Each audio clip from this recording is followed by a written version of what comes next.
Hello everyone.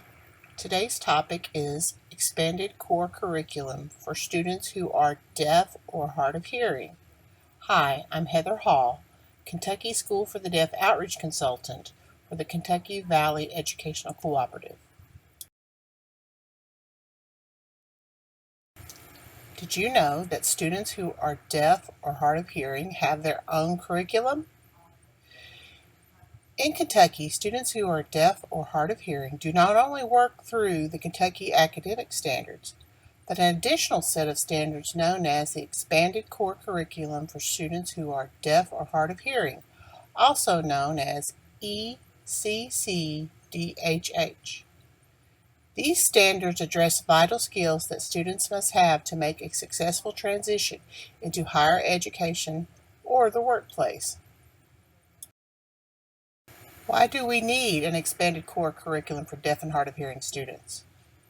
The goal for the expanded core curriculum was to help identify essential skills and concepts for students with hearing loss because of their own unique needs. These skills are not covered in the general education curriculum and are vital to help students with hearing loss become successful in higher education, the workplace, and becoming a well-rounded, successful adult. The skills were identified, and 8 content areas were created as part of the expanded core curriculum for deaf and hard of hearing students. What areas are addressed in the expanded core curriculum for deaf and hard of hearing students? Well, audiology, career education, communication, family education, functional skills for educational success, self-determination and advocacy, social and emotional skills, and finally technology. We will go on to explore each of these categories more in depth. The first content area we're going to look at is audiology. This content area addresses how well the student understands his or her hearing loss. Because knowing your hearing loss is important to be able to access the power and the knowledge in the Americans with Disabilities Act, or ADA, for a successful transition into adulthood.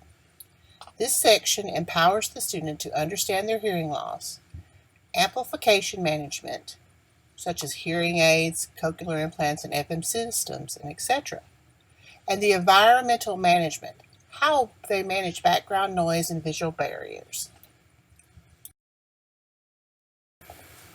The next content area focuses on career education.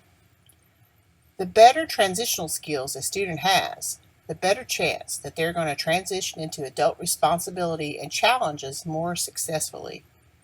The content in this area addresses career exploration and planning, occupational skills training, soft skills training, job seeking skills, and money management, all that are vital to having a successful transition into the workplace.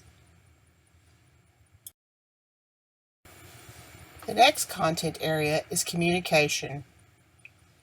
Individuals with hearing losses can have a great deal of difficulty with communication across all communication systems, whether they're oral or ASL or any other type of communication. And effective communication is vital across all areas of school, work, and social interaction. If you don't have effective communication, problems will ensue. The content areas addressed in communication are auditory development skills, ASL development, speech development, receptive communication, which is understanding what is said to you, and expressive, which is clearly expressing your thoughts and feelings. All are vital. The next content area may seem a bit strange, but is very vital. Family education.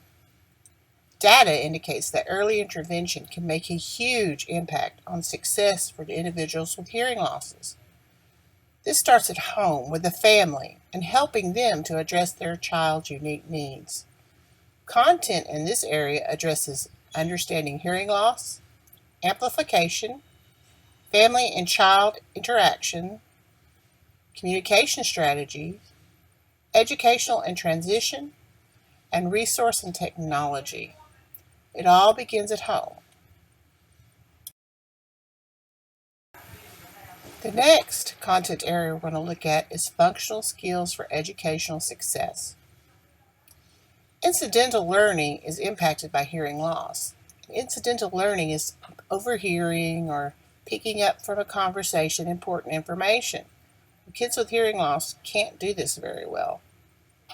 Many how-to skills are modeled throughout the classroom interactions and are talked about, but this doesn't guarantee the child gets it. Students with hearing loss need explicit instruction on how to internalize those skills. The content areas addressed are concept development, comprehension, study, and organizational skills. All are going to be the root of success when it comes to academics. Another important content area is self-determination and advocacy. For students with hearing loss, it's extremely important to develop self-determination and advocacy skills for success in life. Independence is greatly impacted by these skills. This content area addresses self-determination, community advocacy, community resources and supports, cultural awareness, and using interpreters and transliterators. All these are skills that are needed for a successful transition into adulthood. The content area, social and emotional skills, is very important as well. This area is shaped by listening and incidental learning, which is difficult for students with hearing losses. The goal of any good educator is to have students develop not only academic skills, but a healthy social and emotional life. This area contains self-awareness, self-management, support networks, personal responsibility, decision-making, social awareness, and social interaction skills, which are all needed for a well-rounded individual. The final content area is technology. Technology is an ever-evolving thing. It changes day to day, and it can help individuals with daily life skills and success in the school or workplace. Knowing how to access and use technology can open the world to individuals with hearing losses. This content area addresses skills necessary to access technology. Expanded core curriculum. These skills are very important to make sure that our students are ready for the wide world we are sending them into when they leave us. I hope you have a bit of insight to what the expanded core is and why it is important for our students. If you have any questions about it, please contact me at heather.hall@ksd.kyschools.us. Bye.